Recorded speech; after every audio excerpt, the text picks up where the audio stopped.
waking up so early on this Saturday. This is going to be a sort of a one-day condensation of a class that I'd given several times before in Haifa, and normally it would take 12 weeks to get through it.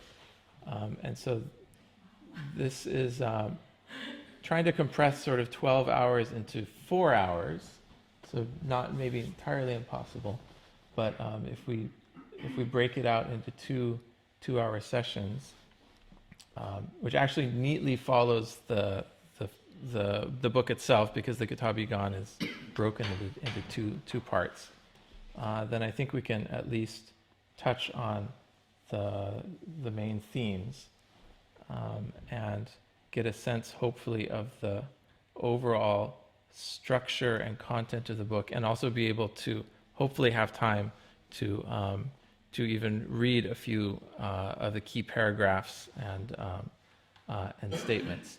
Although, given the format and given the limited amount of time, we aren't going to be able to go in, obviously, page by page. We're not going to be able to sit and read through anything significant together.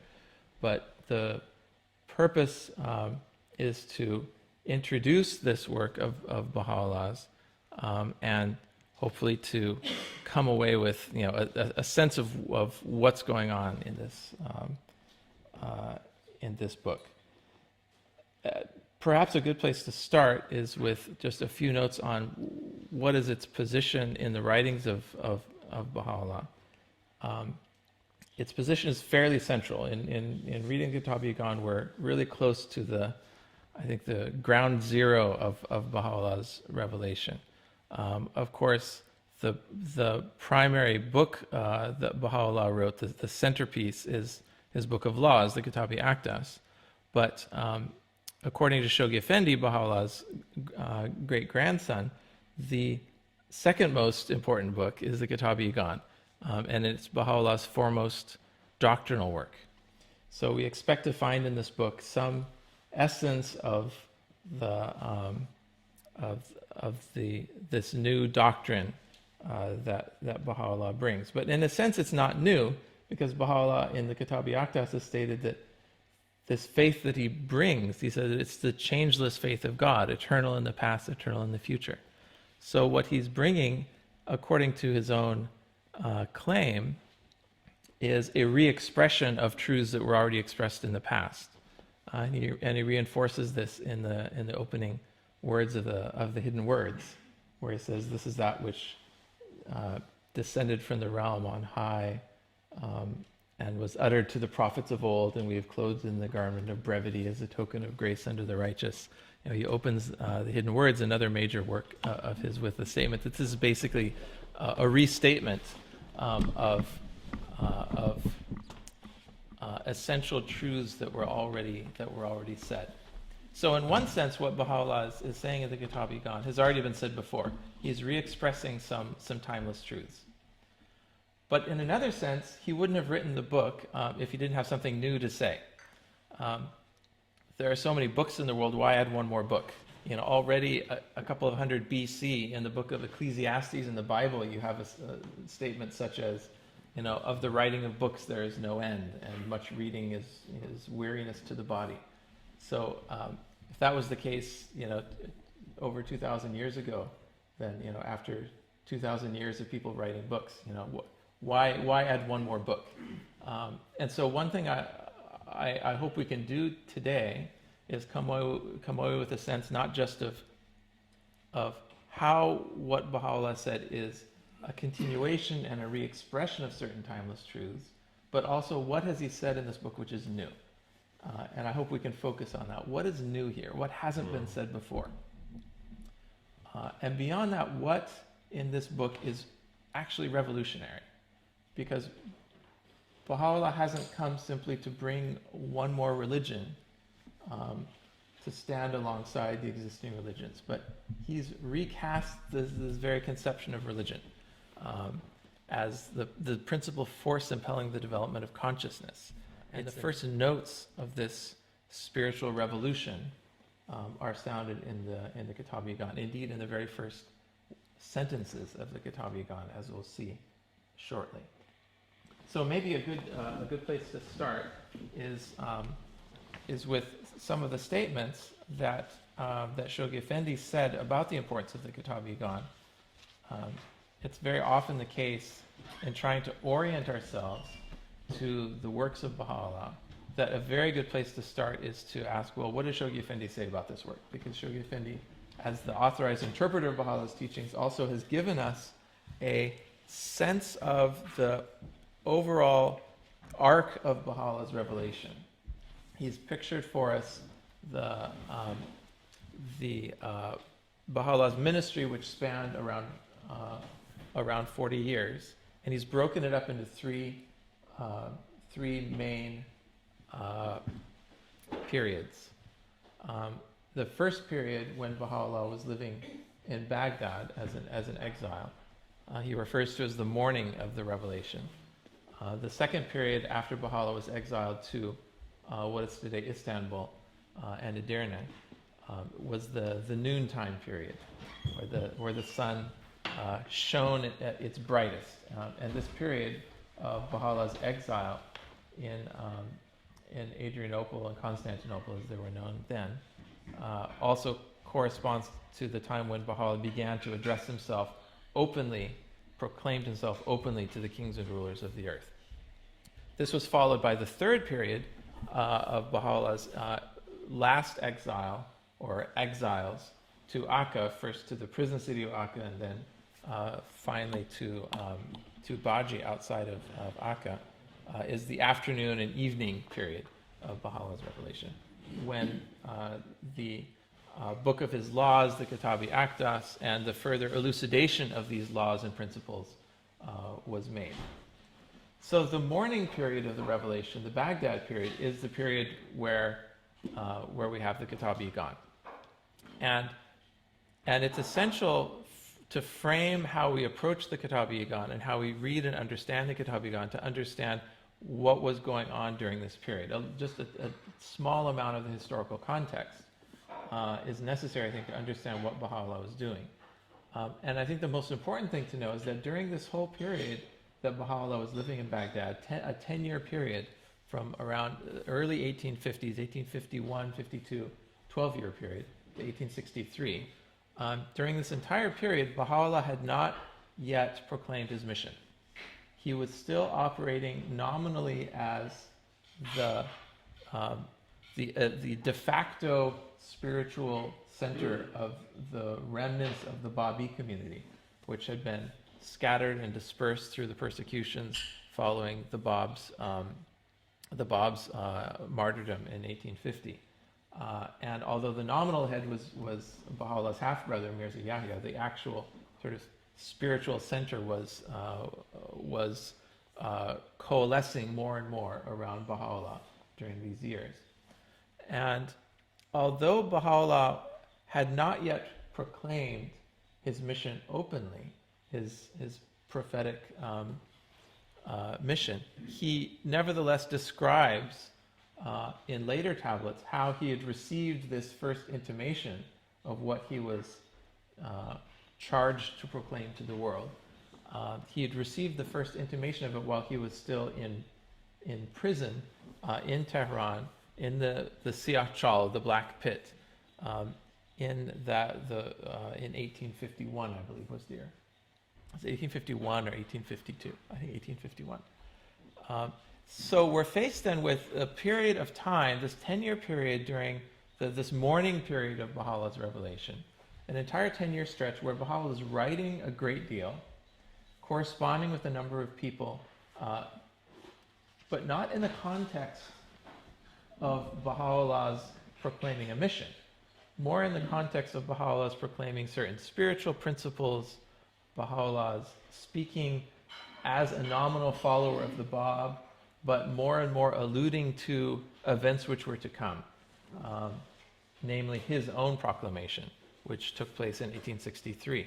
So we find then in the pages of the Kitab-i-Yagan, throughout the pages of the Kitab-i-Yagan, many places where, in retrospect, you can read back and understand that Baha'u'llah was on the eve of his declaration. The Kitab Igan was revealed in 1861. It's just a couple of years before his declaration. And we can see that he was in some ways preparing the ground to make this first formal public declaration of his mission. And as we go through the pages of the Igan, we can identify some of these places and sort of say, oh yeah, with 2020 hindsight, we can sort of see what he's saying here. We can see what he's doing.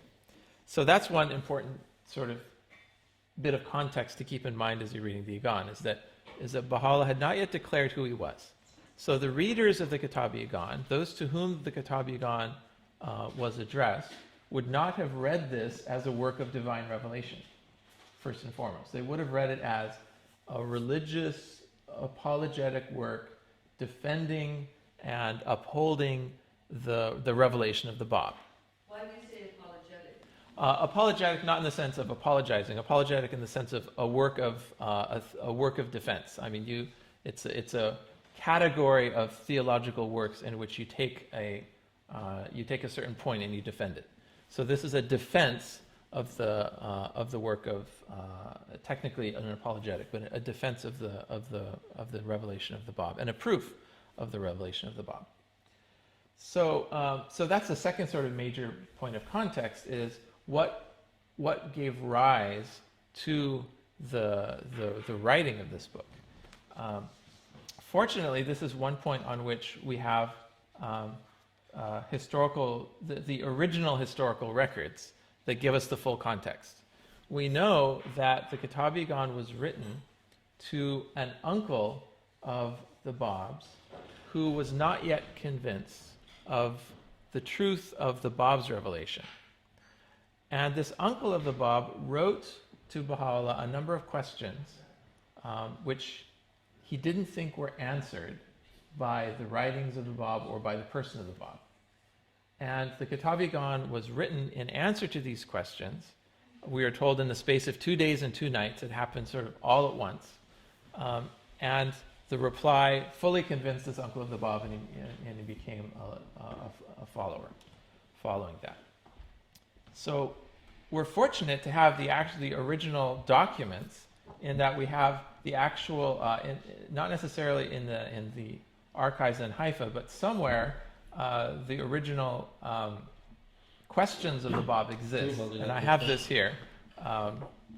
This is actually coming from a work in Persian that's published. So it's a photostatic reproduction of the questions that the uncle of the Bab asked. And I'll just pass these around so you can sort of see, even if you don't speak Persian, you sort of hold in your hands, okay, this is what gave rise to the revelation of the Kitab Igan. And it covered 4 questions. A summary of these questions was given by Hassan Balyuzi in his book Baha'u'llah, King of Glory. And as we're passing it around and looking at it, I've numbered each of the 4 questions I've just put little numbers so you can sort of see as we go along. These are the 4 questions. And understanding what these 4 questions were will give us essential context for understanding what Baha'u'llah was saying, obviously in the Kitab Igan, and why he was saying it. And it'll give us a sense of if you will, the strategy that Baha'u'llah was employing to prove the revelation of the Bab. It, of course, arises directly out of these questions. And behind the questions, you'll see, are a number of assumptions that Baha'u'llah is going to have to face and in some cases overturn in answering.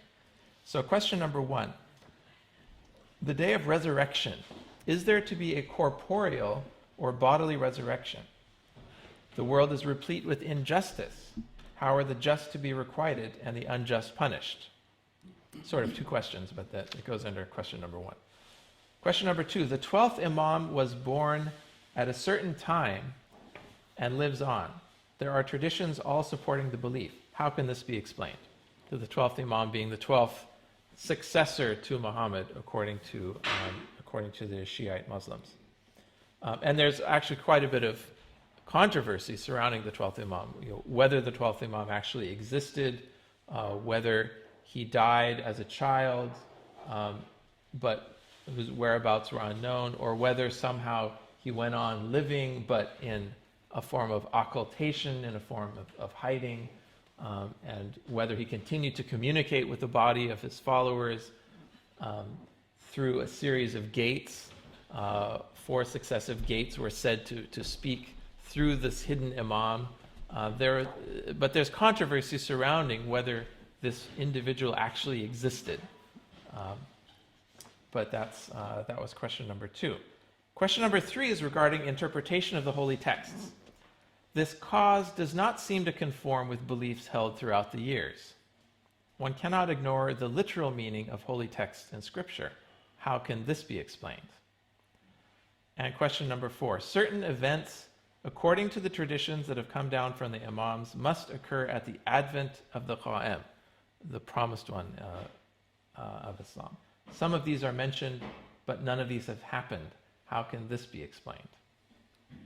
So this is obviously the gist of the questions asked by the uncle of the Bab. It goes into more details you can see from here. But that's the basic gist of what he was asking.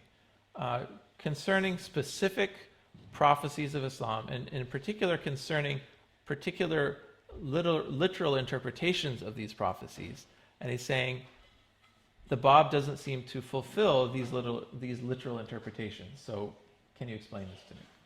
So Baha'u'llah was then left having to explain how it was that the Bab in some way fulfilled, or in reality fulfilled these prophecies, whereas in appearance, outwardly, one could argue that he did not. So the Kitab-i-Gan then was, as I mentioned, was revealed in the space of 2 days and 2 nights. We also have the original Kitab-i-Gan, not indeed the original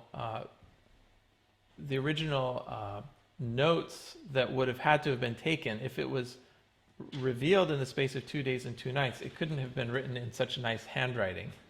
This is Abdu'l-Baha's hand.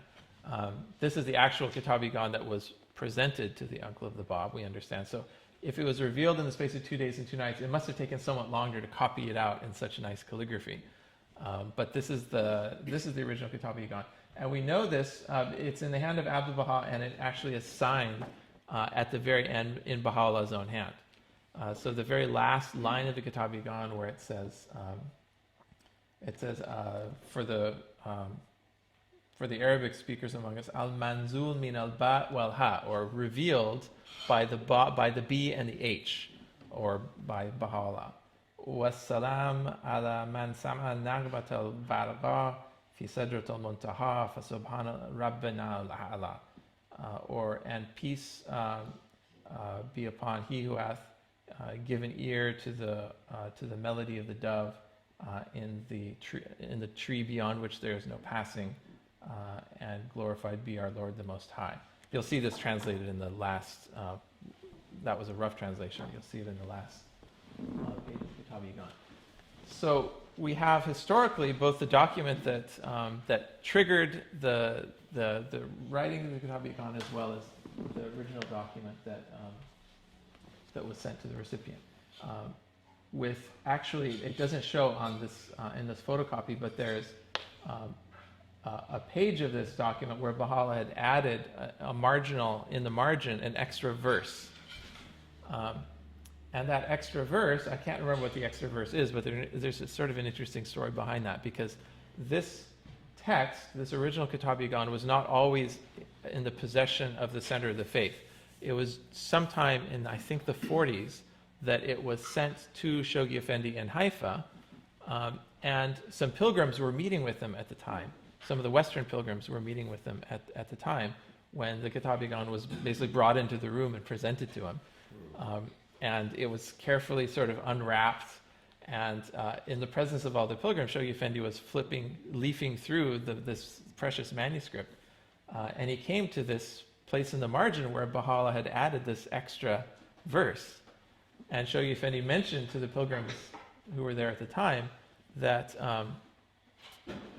that was the same verse that he had chosen as to quote in the frontispiece of the Dawnbreakers, which he had translated and published in 1932. that he had felt some sort of resonance or some spark, with this verse, which otherwise when you look at it, you wouldn't think it's necessarily, a standout verse. But Shoghi Effendi had identified that verse and put it in the frontispiece of the Dawnbreakers. And it was only many years later when he saw the original manuscript that he saw that Baha'u'llah had sort of added that in his own hand. So the pilgrims who were present all mentioned that sort of how special it was to be there and to feel sort of immediately this connection between the guardian and his great-grandfather, Baha'u'llah. So Shoghi Effendi, writing about the Kitab-i-Gan, has said a few things which help to situate the importance of it. He says it occupies a position of unsurpassed preeminence among the doctrinal writings of the author of the Baha'i dispensation. So this is Baha'u'llah's preeminent doctrinal work. He says elsewhere in Letters to Individuals, the Igan is the most important book written on the spiritual significance of the cause. He says in another letter, the Igan is the most important book wherein Baha'u'llah explains the basic beliefs of the faith. He also says, books such as the Igan, Some Answered Questions, and the Dawnbreakers should be mastered by every Baha'i. They should read these books over and over again. The first two books will reveal to them the significance of this divine revelation, as well as the unity of all the prophets of old. He says, it is the most fundamental book on the Baha'i revelation. And in another letter to an individual, he says, the Book of Certitude by Baha'u'llah contains the very essence of the teachings, and because of its clarity and its relative simplicity, can greatly appeal to every thoughtful reader.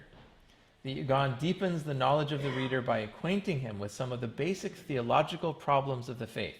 It is therefore indispensable for every student of the movement.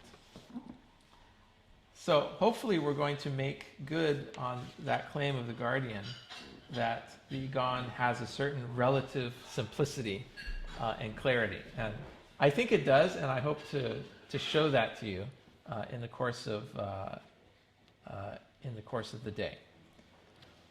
So a few of what makes the Igan so central, I think, is the fact that it addresses so many fundamental questions about, not just about the basics of Baha'u'llah's cause, but about religion in general.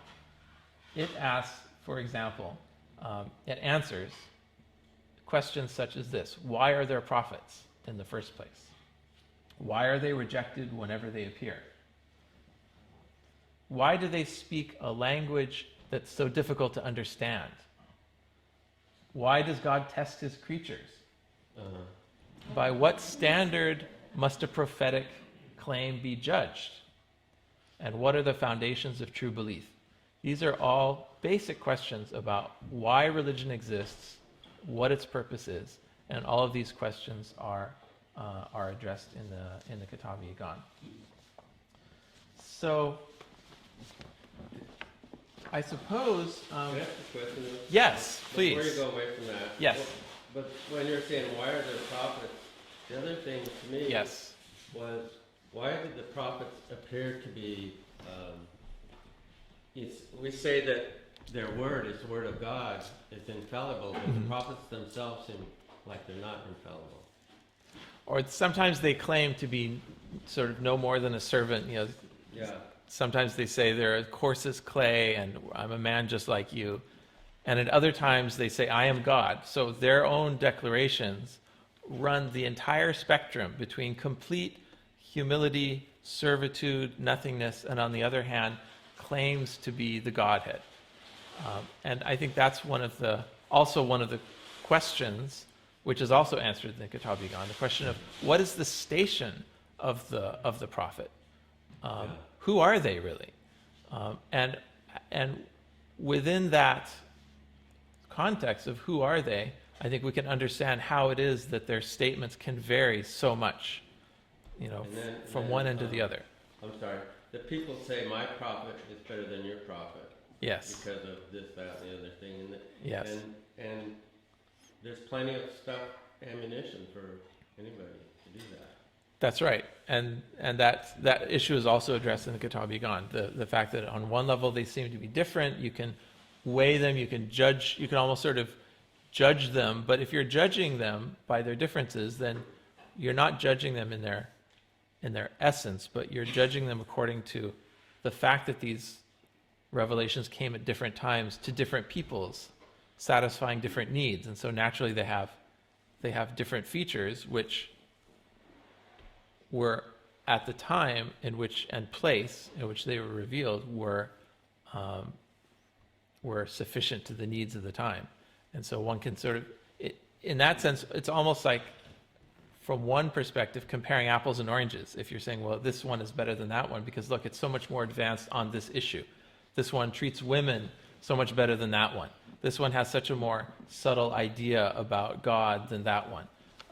You can compare, this one has a much more elaborated and compassionate idea of justice than that one.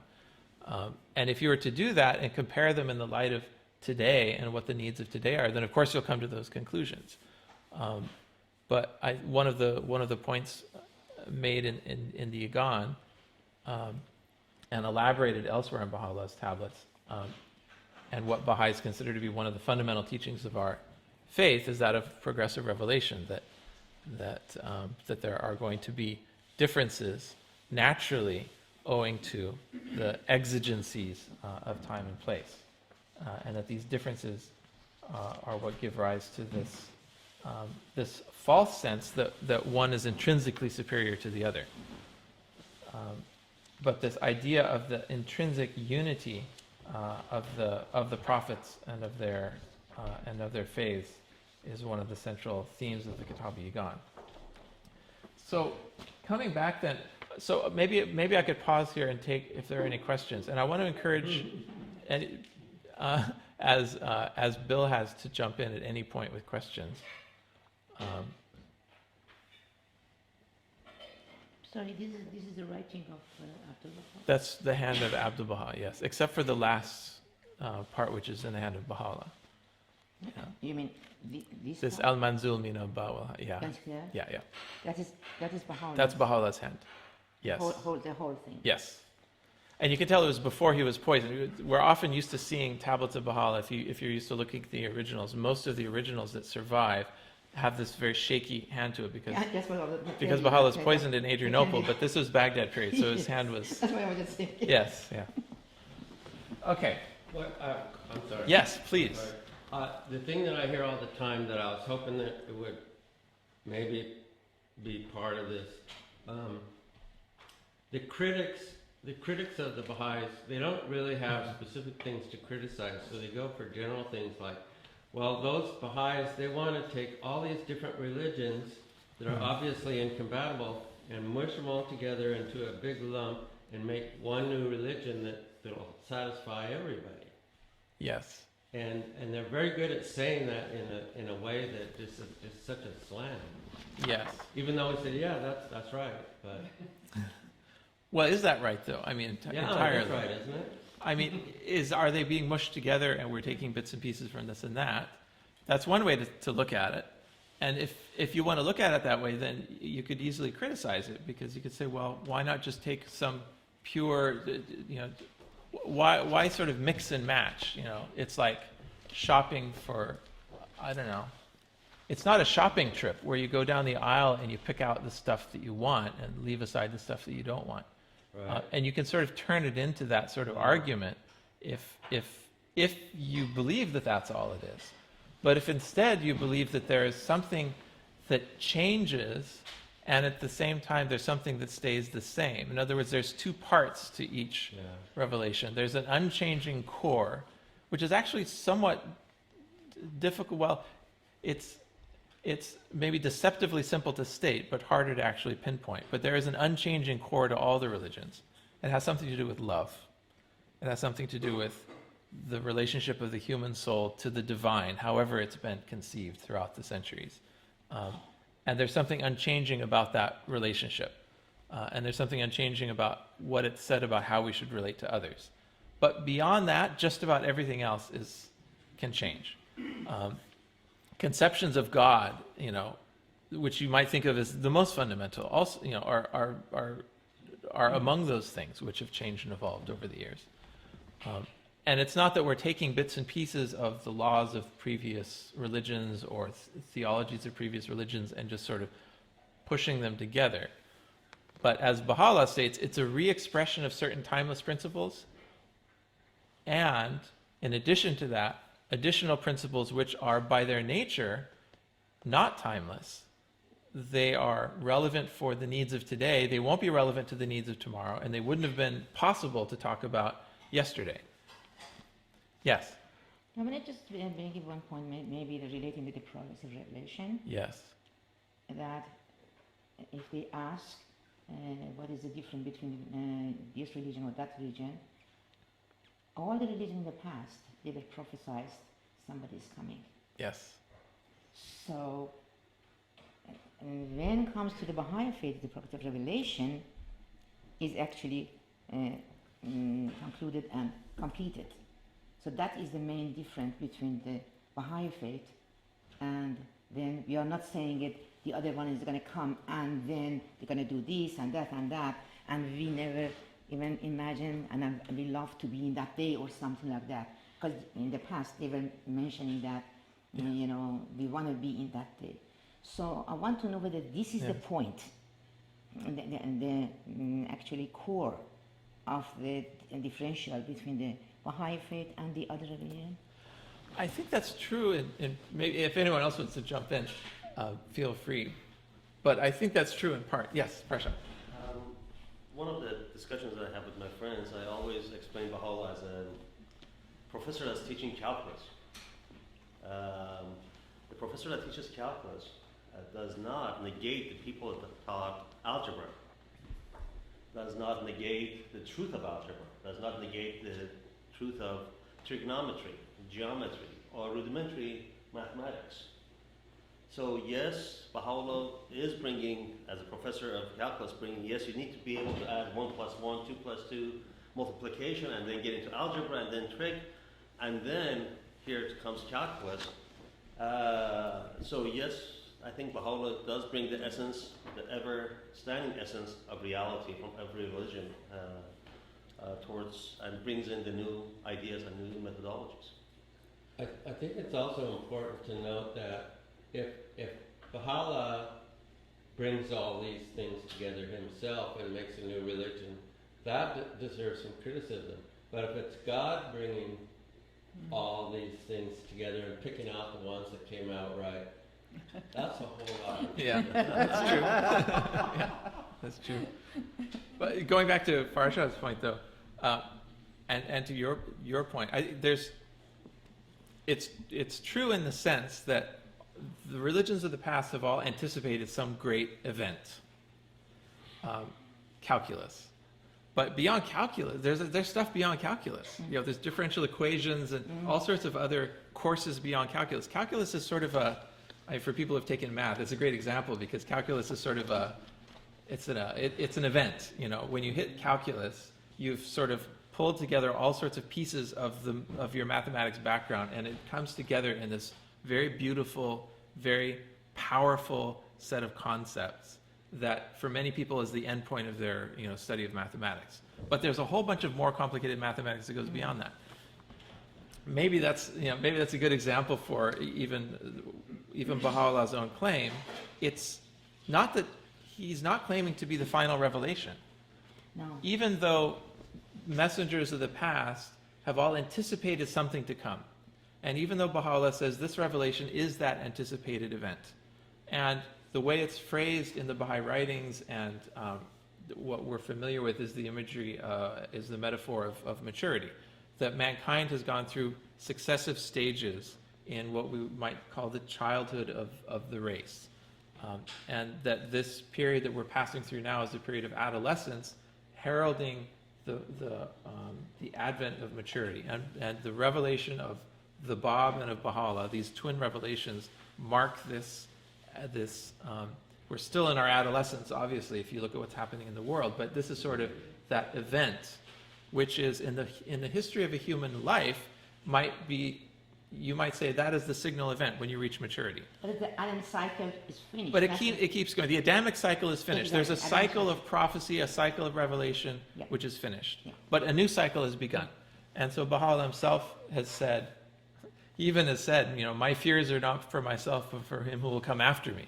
So, Isn't that too much for the non-Baha'is to actually explain like this as the Baha'u'llah is finished, the Adam cycle, and now is going to be started a new one. it And might with not be the whole first thing I'd questions say. which you cannot even.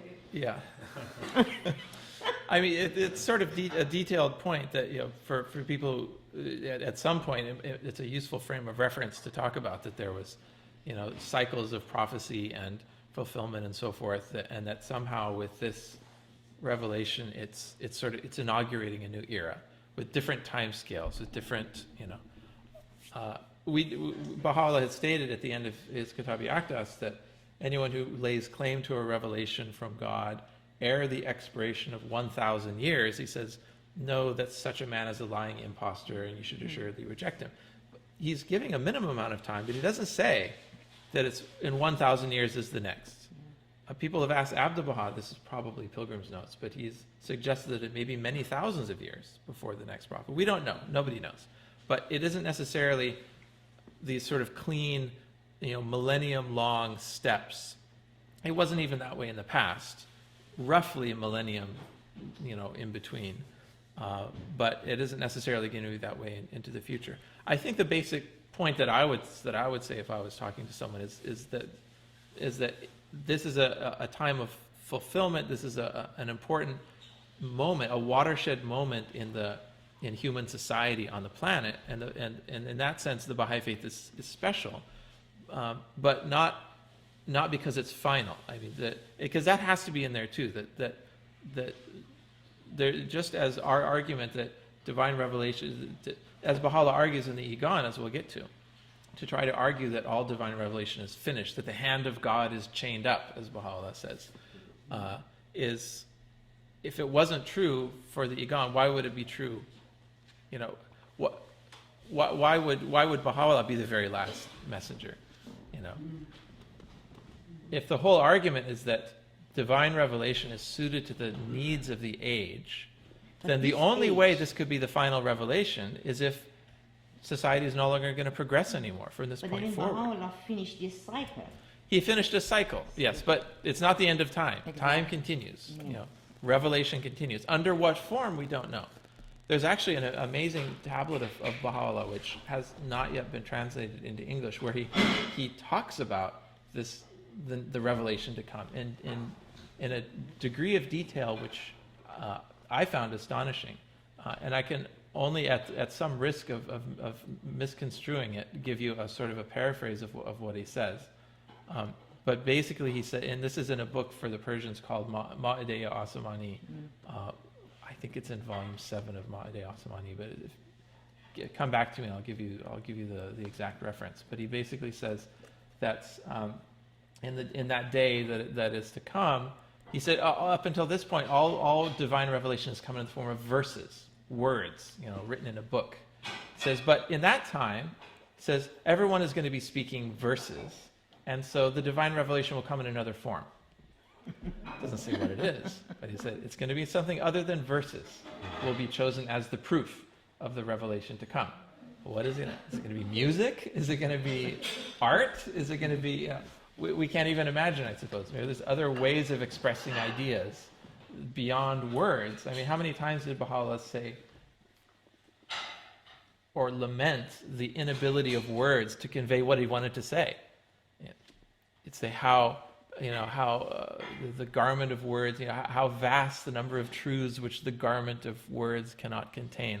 You can compile a small, a sizable pamphlet just around or a small book around the number of places where Baha'u'llah has said, I have stuff to say, but I can't tell you.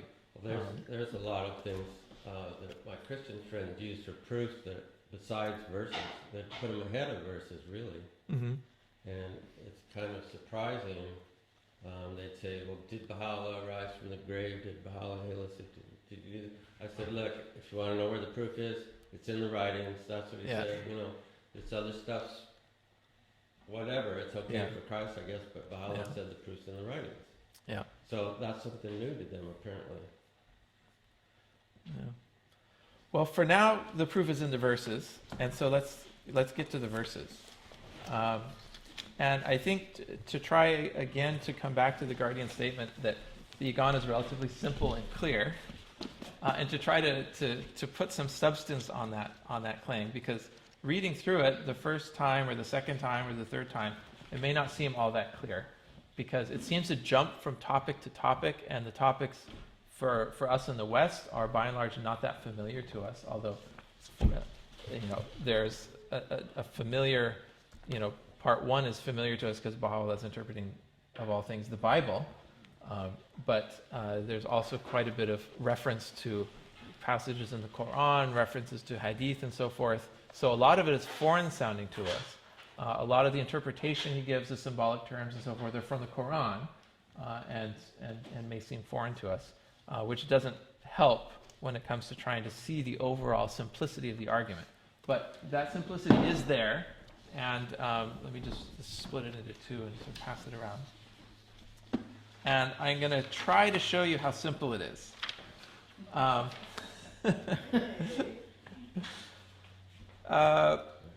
So the first page, which I'm passing around now, is an outline of part one of the Kitab-i-Igan, and after lunch I'll pass around part two. So you're not going to get part two until after lunch.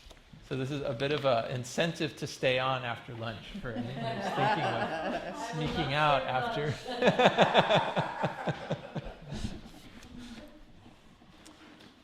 Of course, any sort of outline is a subjective and personal enterprise, and you can find other outlines to the Kitab-i-Igan done by other people. You can find other study guides to the Kitab-i-Igan.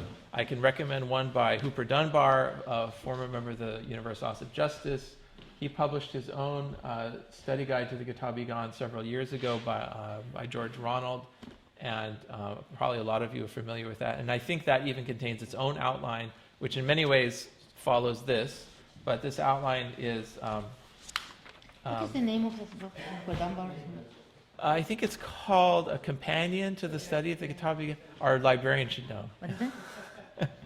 I didn't hear it.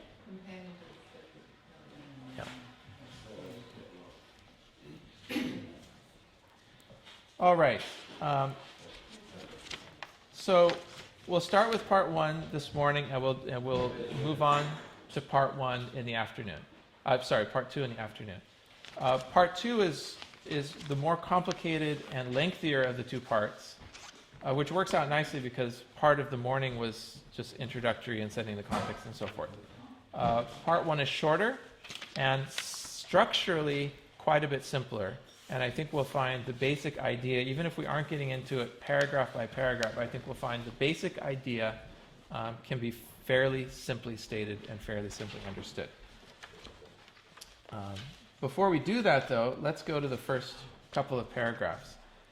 Owing to constraints of time, we aren't going to be able, in very many instances, to go into the text at a sentence level. We're going to be hitting it more at the sort of page level or paragraph level as we walk through.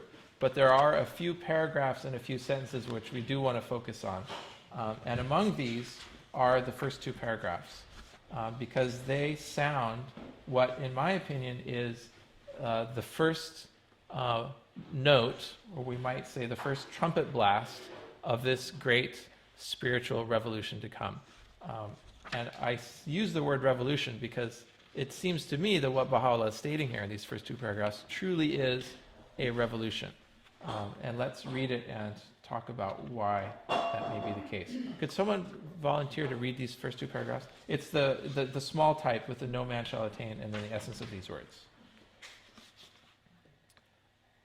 Anyone who wants to. No man shall attain the shores of the ocean of true understanding, except he be detached from all that are in the heavens and on earth. Sanctify our souls, O ye people of the world, that haply you may attain that station which God hath destined for you, and enter thus the tabernacle which, according to the dispensation of providence, hath been raised in the firmament of the Bayan. The essence of these words is this: They that tread the path of faith, they that thirst for the wine of certitude, must cleanse themselves from all that is earthly, their ears from idle talk, their minds from vain imaginings, their hearts from worldly affections, their eyes from that which perisheth. They should put their trust in God, and holding fast unto him, follow in his way. Then will they be made worthy of the effulgent glory of the Son of knowledge, of divine knowledge and understanding, and become the recipients of grace that is infinite and unseen, inasmuch as man can never hope to attain unto the knowledge of the all-glorious, can never quaff from the stream of divine knowledge and wisdom, can never enter the abode of immortality, nor partake of the cup of divine nearness and favor, unless and until he ceases to regard the words and deeds of mortal men as the standard for the true understanding and recognition of God and his prophets. So what's revolutionary about this? Seems pretty clear. It's not Yeah. in the Bible. It's not in the Bible. What in this is not in the Bible? All of it. Word for word, yeah, it's not in the Bible. No, I mean, they all say accept Jesus' sacrifice and that he raised from the grave and become a believer, and then you're saved. Yeah. And so none of this other stuff is in there. Yeah. Or maybe it is. Yeah. So how do we... Well, the first sentence for me is already... There's something really significant in the first sentence. No man shall attain the shores of the ocean of true understanding. The word here, this is in Arabic, and the word here is erfan. True understanding is a translation of the word erfan, which has all sorts of resonances in Arabic. It's not just... True understanding is a great translation of it, by the way. It's not just understanding like you have of mathematics or something. It's not just knowledge that you can learn from a book. But true understanding is a matter of the heart as well as of the mind. But Baha'u'llah is saying you cannot attain that true understanding unless you're detached from all that is in heaven and on earth. On the face of it, this is a bit of a, I don't know, it sounds almost like a contradiction. I mean, in the eyes of worldly standards, if you want to understand something, well, being detached from it is not how to understand it. You know, if you understand something, you get involved in it. You sort of analyze it from all angles. You use, your mind. You learn as much as you can about it. Baha'u'llah is taking some things in a different direction already in the first sentence. He's saying something about how true understanding is achieved. And he's detaching it from the idea of worldly learning. He's saying it has something more to do with virtue, the virtue of detachment in this case, and as we'll see in part 2, a whole host of virtues, beginning with purity of heart, which are the true standards of understanding. Well, the other thing here too is it says that you not only need to detach from everything you learned on earth, but also from heaven. So Yes. that means I'm presuming that means the other religion. Thank you. Yeah, that's a great point. It's not just detachment from the stuff on the earth, it's detachment from heaven and earth. So you're also having to detach yourself from ideas you have about the nature of God, about the nature of religion, about what is a manifestation of God, what is a prophet, all of these fundamental questions, what is the nature of the human soul, all of these sorts of questions that we had or that we assumed coming into it, we have to be willing to let go of those assumptions. How you can achieve that? Maybe we'll come back and full circle to assumptions and say, okay, well, I had that assumption and that turns out to be justified. Maybe they won't. Virtue is okay, but when you're talking about the detachment of what your perception Yes. from God and Yes. the others, how you can achieve that one? How can you actually detach from that? That's a great question. How does anyone? How do you detach from anything? How do you sort of check your assumptions at the door, as it were, and walk This into is kind of something the without these assumptions? Inner being. It's very difficult. And it's not easy. I mean, the very first sentence is you have to be detached. He doesn't say, and this is how you detach yourself. He just says, you better be detached. And he says, and sanctify your souls. And I think he's going to explain how to do it in part 2. Through what? I mean, To reach the state of detachment, to reach the state of... Saying the book is its own proof. Maybe the book is its own... Yeah, maybe the book is its own proof. In what way? You hear that statement about the Bible. Yes. The book is its own proof. So if you bring in other stuff, what you want to do is compare it with itself and see that Yes. it's consistent throughout. Yes. That's exactly what Baha'u'llah says, actually, in the Yugan. He talks about how people in the past have always read the Word of God and judged it according to their own standards. But the standard of the Word of God, he says, is its own self. Which is it's a difficult statement, actually. I mean, you can take it at face value. If you really think about it, it's a challenging statement because it sounds like a circular argument. You know, Because Baha'u'llah himself has revealed and written the words, I mean, in that sense. circular in the sense that if he says, well, the standard is its own self, then what is it resting on? What foundation is it resting on? Our idea of proving something is that, well, this stuff has to be resting on some foundation of previous knowledge, of logic, of learning, of correspondence with reality as we perceive it, all of this. And he says, no. He says, that's not that's the standard of men. He said the standard of the Word of God is its own standard. It's a sort of it's, like that snake that's eating its own tail. It has no beginning and no end. It's not a logical standard. It's something else. It has something to do with this irfan, true understanding. But I mean, part of what's revolutionary about Baha'u'llah's revolution is that it's actually, it's documented by his own hand. That's what I'm saying. That's That part in of the it, yes. past, it's been Yes. It's been hearsay. It's been what hearsay people written afterwards have down said, by which people. That's what I'm you have to saying. trust that it captured word for word the essence and the content of what was said. That's one aspect of it. I can see a fundamentalist Christian reading this and saying, well, see, this is the reason why we accept things in the Bible that don't make sense to our reason. Because we've detached ourselves from human learning, That's right. and this is what God has revealed. That's And right. So we Yeah. could get in trouble there a little Yeah. bit. Yeah. So how would we get out of trouble then? Let's keep that question in mind and read through, and maybe Yeah. we'll find the answer. Because that's a great question. I mean, maybe the same logic can be used, because it could be this same logic that, its proof is its own self, could be used to justify any amount of unreasonable and fantastic, dogmas, as well as solid, works of, inspired works like the Bible. So how do you get out of this closed circle? Is it really a closed circle? When Baha'u'llah says the proof of the word is its own self, is he saying that it really has no foundation, or is he just trying to get us out of judging it according to other standards? And in particular, let's go to the last part of the second paragraph. This is what really strikes me also as revolutionary.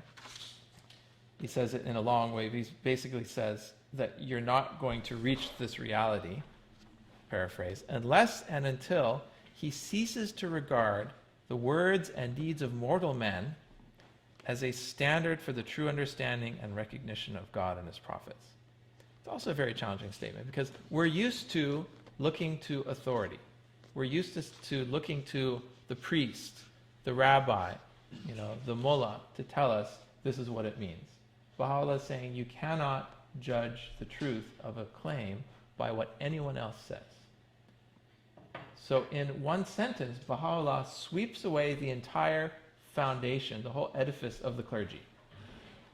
He takes away all of their power in one sentence. And he places the responsibility for understanding of fundamental spiritual matters, i.e. our individual acceptance or rejection of a claimed revelation.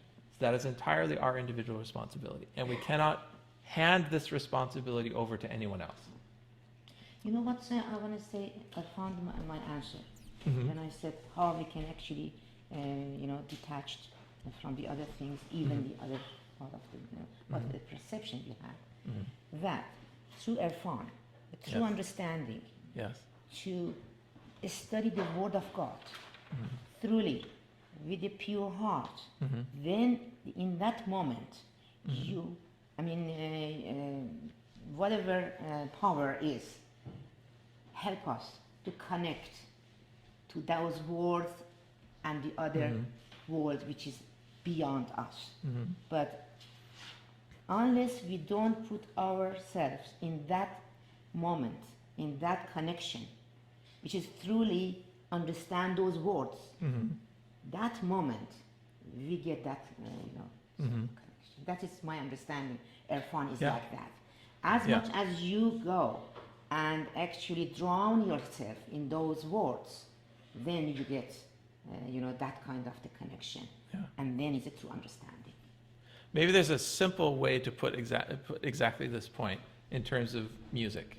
So let's take Beethoven's Ninth Symphony, one of the great masterpieces of music. What makes it a great symphony? Is it because everyone says it's a great symphony? I mean, do you believe Beethoven's Ninth Symphony is a masterpiece because everyone says it is? And because you took a music theory class and your professor said this has all these amazing musical innovations in it, and you analyze it, and everyone else says, this is pretty much top of the line, best music ever written. Is that the proof? Or is the proof only when you yourself listen to it and are moved profoundly in the way that Beethoven intended when you listen to that piece of music?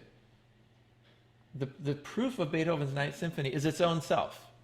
It's listening to it and hearing it. And that's the sort of the Erfan part. Hearing it and that mystical, experience of hearing a great work of music and being profoundly moved by it. And I'm calling it mystical because I think it is. As mystical as prayer, as mystical as anything that we think of as religious. The great works of music are mystically charged. They lift our spirits. Baha'u'llah says in the Kitab-i Aqdas, we've made music as a ladder for your souls to ascend unto the realm on high. He also warns, make it not as wings to self and passion. So it's a powerful tool. It can lift us up. It can bring us down. But music written in the right way has this ability to connect us. But that experience, though, is not a logical experience. That's why I think music is such a good analogy to divine revelation, because it's also not fundamentally a logical thing. I mean, you can study the Ninth Symphony all you want from the perspective of music theory and understand all the ins and outs of it, but there's a certain subjective experience of listening and getting it. And not everybody will listen and get it. Maybe they'll get something else. Maybe they get the Beatles, or they get, there's all sorts of music, for people to listen to and get. It's not like if you don't get Beethoven's Ninth Symphony, you don't understand the spirit or something. It's that different people will resonate at different frequencies. It's like we're all tuning forks or something, and tuning forks will resonate at certain pitches and not at other pitches. And we're all different that way, and that's why there are so many different expressions of spirituality throughout the ages. Baha'u'llah says in the is in an epistle of the Son of the Wolf, he says he gives the reason for the different religions. He says the reason for religious diversity is because there are different kinds of minds. Different minds resonate in different ways to different to different messages, and that experience may be the same. It's like someone's listening to Beethoven and they're getting a charge through Beethoven, and someone else is listening to the Beatles, and who's to say that experience, that sort of intense subjective experience of being inside a piece of music and being moved by it, who's to say that isn't actually that's the same experience? It's just being mediated through a different medium.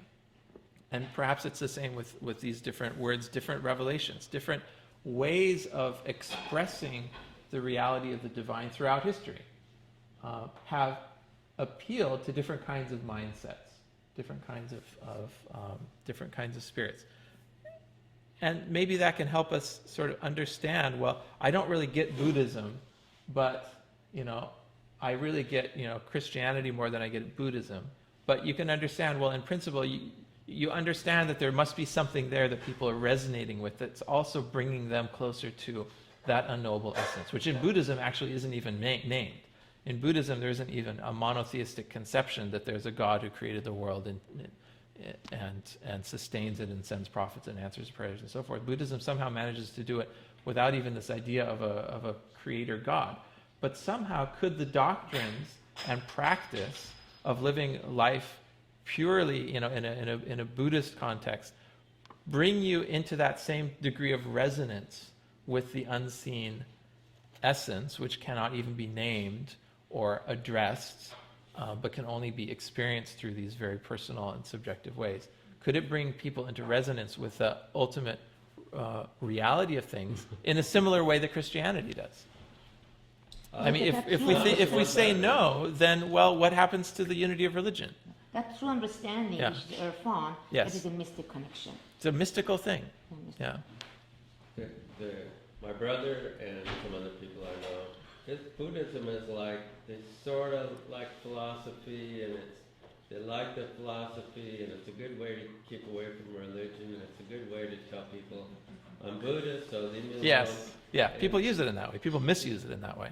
Yeah. But, I mean, if you explore the real teachings of Buddha, you'll probably find a true and pure and real core, Sure. which is apart from how it's been misused. In the West, it's been a sort of an escape from the sort of very authoritarian Judeo-Christian Islamic conception of where there's a strong religious authority that's telling you what you can and can't believe. And Buddhism was sort of an escape valve for that, from the 50s and 60s, well, even from before that. I mean, some of the German philosophers were the first to discover Buddhism and sort of bring it in. And anyway, that's a whole other story. But it's, I think that one has to do a lot of work to peel away what's been sort of added onto it and what in the West we think about something. The impression it's given us because of its cultural connotations and how it sort of expressed itself in the West. And even in the East, you look at expressions of Buddhism, sorry, this is going a bit off topic, but you look at expressions of Buddhism in the East, and popular Buddhism is actually very theistic. I mean, your standard Buddhist worships, has idols and gods that they worship. It pretty much the same way that you do in, if you think of worshiping God or turning to God in prayer in the Judeo-Christian Islamic context. You're addressing yourself to some deity. But if you look at the original teachings, it's actually, it doesn't have that. So there's a lot of work has to be done for any religion to sort of distinguish what is the man-made addition from what is the pure sort of essence of it. And in some cases, it's impossible to do that because all you have are the man-made additions. I mean, in the case of Buddhism and Hinduism, you don't have the original scriptures to the degree of certainty that you do with Baha'u'llah. I mean, the fact that you have the original Kitab-i-Gan in the hand of Baha'u'llah's son, signed by Baha'u'llah, I mean, that's a great advantage that you have. Because that whole layer of interpretation is taken away. You no longer have to ask, okay, what's the layer of interpretation between what he actually said and what we're reading? In the case of the Baha'i Faith, we have this great advantage that we know exactly what he said, word for word. In the case of just about any religion,